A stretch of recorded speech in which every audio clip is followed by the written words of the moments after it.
श्री गणेशाय नमः। श्री गुरुदेवाय नमः। ओम श्रीमद्भागवतंतर्गत गजेंद्र मोक्षः। श्री शुक उवाच।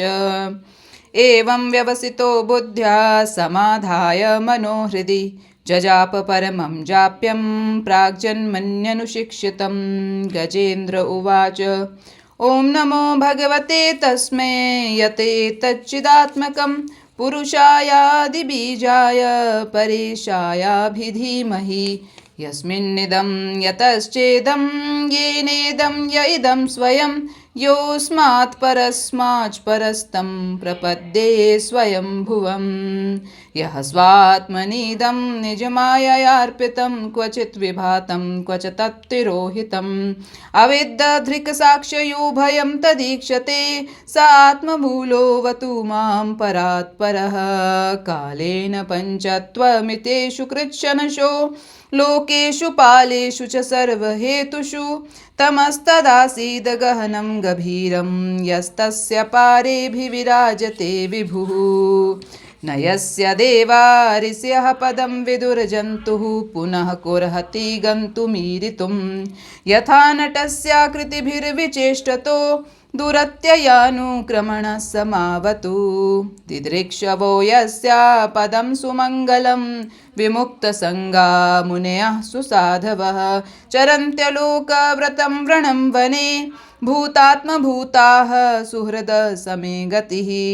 न विद्यते यस्या च जन्म कर्म वा न नामरूपे गुणदोष एव वा तथापि लोकाप्यय संभवाय यः स्वमायया तान्यनुकालमृच्छति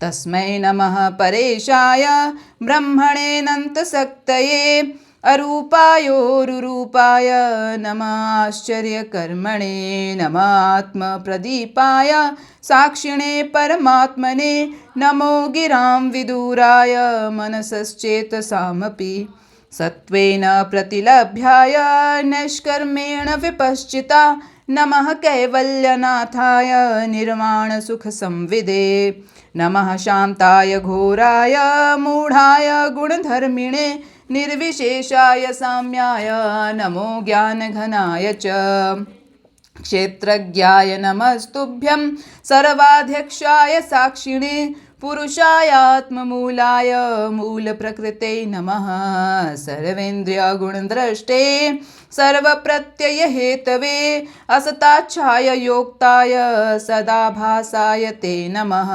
नमो नमस्तेऽखिलकारणाय निष्कारणाय अद्भुतकारणाय सर्वागमाम्नाय महार्णवाय नमोपवर्गाय परायणाय गुणारणीच्छन्न चिदोष्मपाय ततक्षोभविस्फूर्जितमानसाय नैष्कर्म्यभावेन विवर्जितागं स्वयं प्रकाशाय नमस्करोमि मादृक्प्रपन्न पशुपाशविमोक्षणाय मुक्ताय भूरि करुणाय नमो लयाय स्वांशेन सर्वतनोभ्रनमनसि प्रतीत प्रत्यग्दृशे भगवते बृहते नमस्ते। आत्मात्मजाप्तग्रहवित्तजनेषु सक्तैर्दुष्प्रापणाय गुणसङ्गविवर्जिताय मुक्तात्मभिः स्वहृदये परिभाविताय ज्ञानात्मने भगवते नमः ईश्वराय। यं धर्मकामार्थविमुक्तिकामा भजन्त इष्टां गतिमाप्नुवन्ति किं त्वाशिशोरात्यपि देहमव्ययं करोतु मेदभृदयो विमोक्षणम्।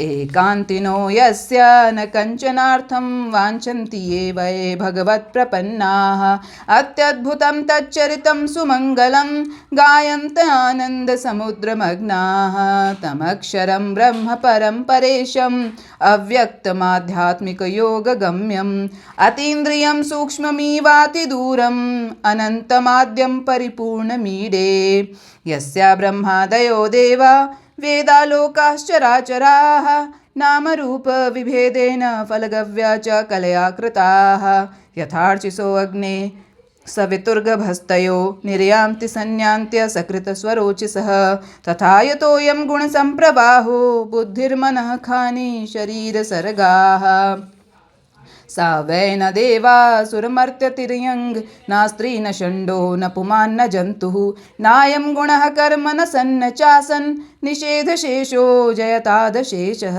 जिजीविषेणाहमिहामुया किमन्तर्बहिश्चाव्रतये भयोन्या इच्छामि कालेन न यस्य विप्लवस्त स्यात्मलोकावरणस्य मोक्षं सोऽहं विश्वसृजं विश्वमविश्वं विश्ववेदसं विश्वात्मानमजं ब्रह्म प्रणतोऽस्मि परं पदं योगरन्धितकर्माणो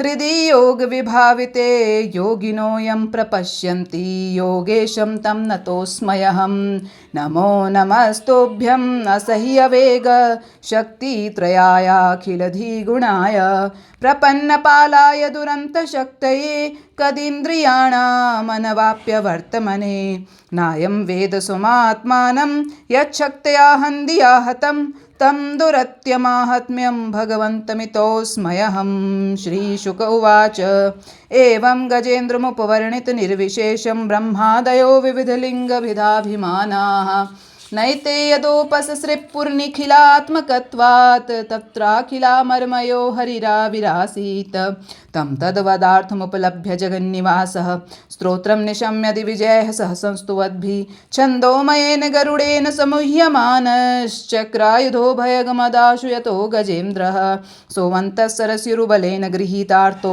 दृष्ट्वा गरुत्मती हरिं खाउपातचक्रम् उत्क्षिप्य साम्बुजकरं गिरमाह कृच्छ्रान्नारायणाखिल गुरो भगवन्नमस्ते नारायणाखिल गुरो भगवन्नमस्ते नारायणाखिल गुरो भगवन्नमस्ते तं वीक्ष्य पीडितमज सहसावतीर्य सग्राहमासु सरसः कृपयोज्जहार ग्राहादविपाटितमुखादरिणा गजेन्द्रं सम्पश्यतां हरिरमुमुच दुस्त्रियाणां हरि ओं तत्सत् श्रीगुरुचरणे अर्पणमस्तु।